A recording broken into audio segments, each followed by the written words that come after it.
Hey and welcome. This is just a really quick video showing how to move um, some of these objects from the big scene included in the project to your own scene. Now you see that I've grabbed a bunch of stuff and essentially grabbed the entire undead section of the map and moved it to another scene. So first of all, the scene that we want to start in is inside of, ooh, there we go, inside of Simple Fantasy, and we want to grab the demo environment. No, I don't save. Alright, so this is the scene with all the stuff, all the geometry to use in your scene. Alright, and you can grab all the stuff individually and move it into a central location if you want. You know, say, hey, I might use this, and just drag it off. But you can also just marquee select what you're trying to grab. So let's say I zoom in here and I want to grab this stuff, right? So what you want to do is make another scene but keep this scene open, and the way you do that is inside of your project, go to create scene, say my stage. Alright,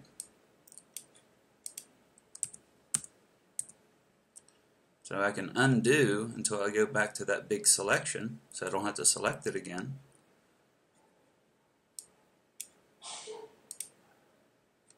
Drag this scene up to load it too, so it's loaded as well. So it's a blank scene, so the only thing that's open is the camera and the light. Right? Undo again to get my selection. Let's get rid of this.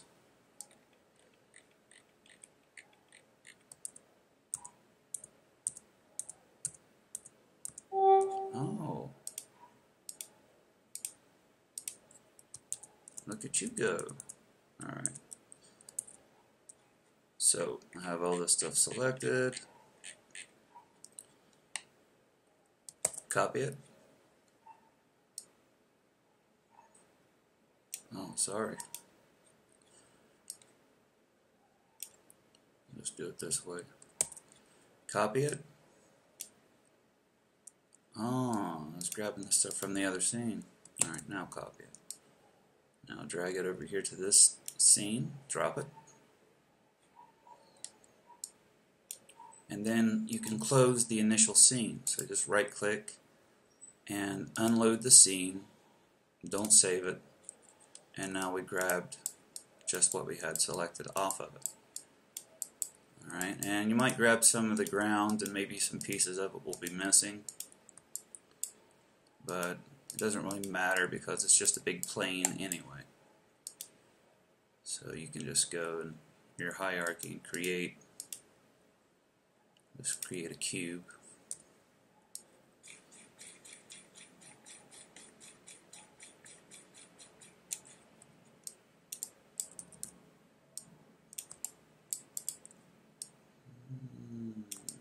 Let's zoom in. Kind of match it up as much as we can. Of course, you could do this with a plane too, but I like cubes. Alright, so you could play around with this if you wanted to until it covers up what you needed to cover up. Now, the idea is that we're only going to use a piece of this anyway. So what you want to do is kind of find an area that you either want to fence in or that's already fenced in. And since this is already fenced in, no, I don't want the ground, I want these guys.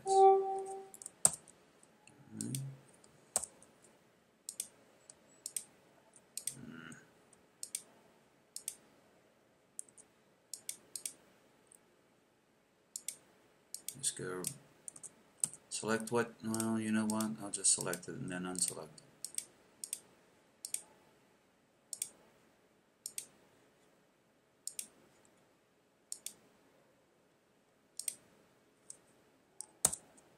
Alright, so now I have a fenced in area.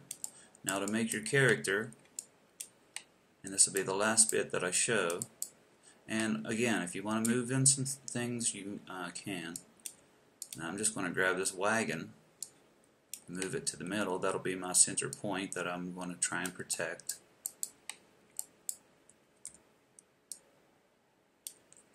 You know, maybe you're in the Old West protecting the wagon from the bandits that are trying to take it or something. Whatever you want to do. Now to make your character, you want to make sure that you have assets, import package, and that you've chosen characters. Alright, now I already have it, so I don't need it. But you'll know it if it shows up as standard assets. Now if that doesn't show up, then you need to go to the asset store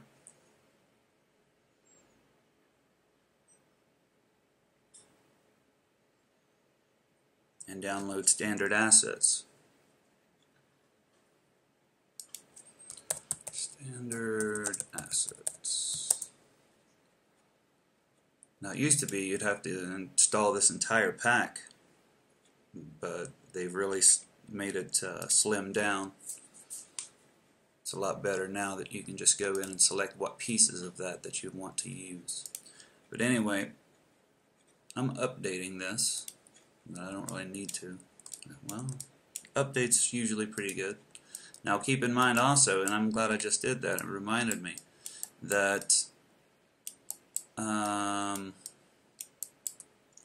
want to center your camera for whatever you're looking at, okay? So I grab my main camera, game object, align with view, so that if I go to my play menu, my game menu, it'll be centered there. And it's not exactly centered.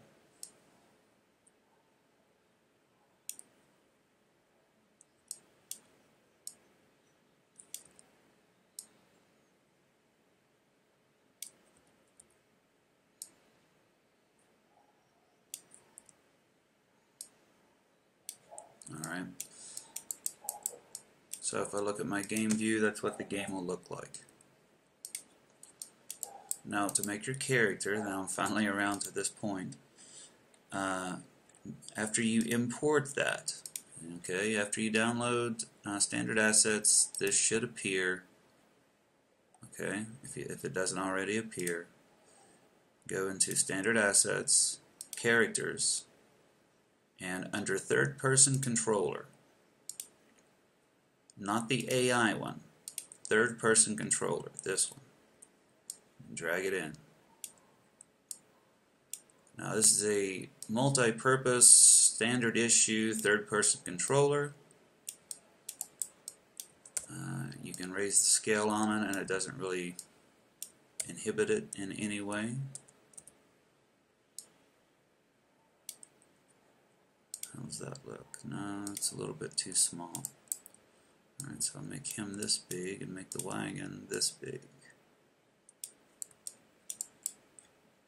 That might be too big. Yeah. So a little bit smaller for both.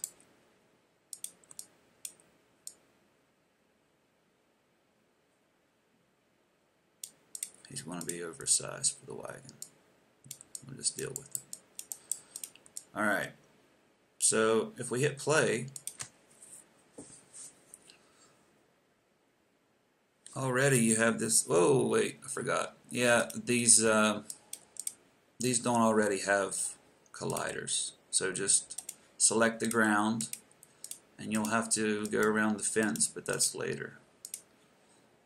Select the ground, add a component, collider, just add a box collider on it to it, hit play.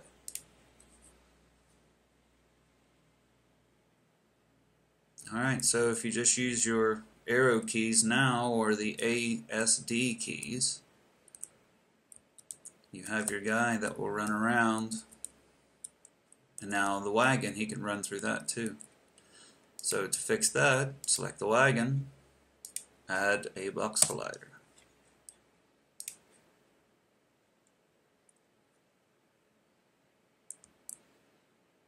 Now he can't run through the wagon. You should, if you want to take the time, you can go and set that up for the fence too. Alright, so to make your character, we're not going to use this guy, although this guy's animations are really awesome. We are, well, where is he? Okay.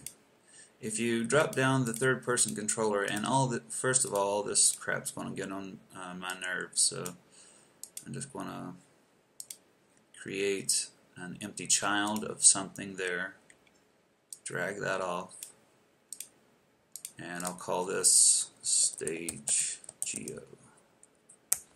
You don't have to do this if running up and down this list doesn't bother you. It bothers me.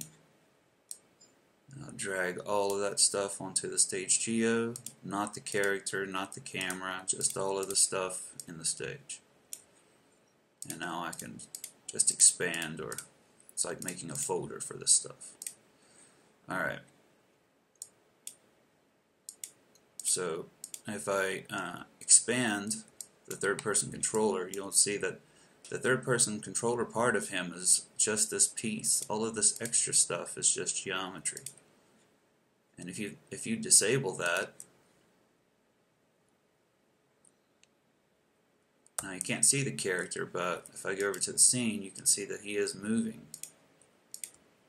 It's working exactly the same. Just you can't see it. So if we go into our assets,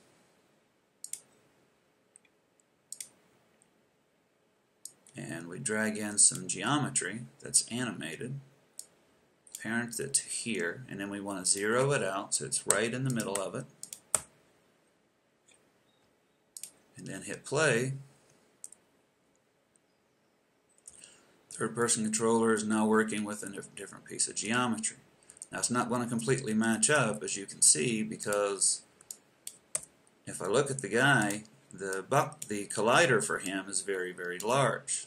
Alright, so first of all, I want to make this guy a little bit bigger. Maybe something like that. And I'm going to do this out of play mode, or else none of it's going to matter anyway. Alright, make him about this size. We'll check that in the game view. Let's try him.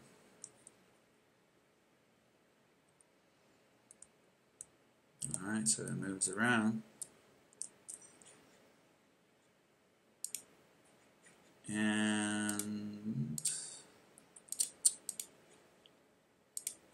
we'll take a look at this controller and see what animations he has. He has all of these animations already built in. You just have to know how to make these state machines work, but we'll get to that next. So for right now, the requirement for the assignment is to make something similar to this.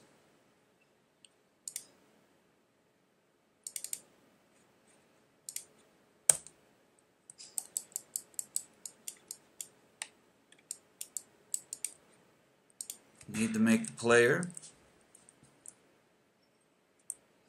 and that's using the technique I just used. Make him to where he fires projectiles.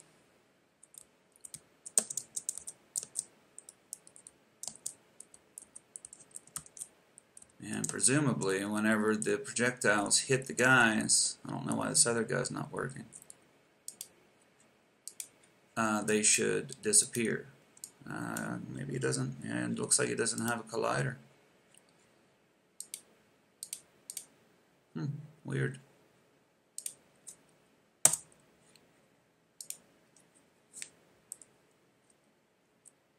Wow, that's a huge collider though.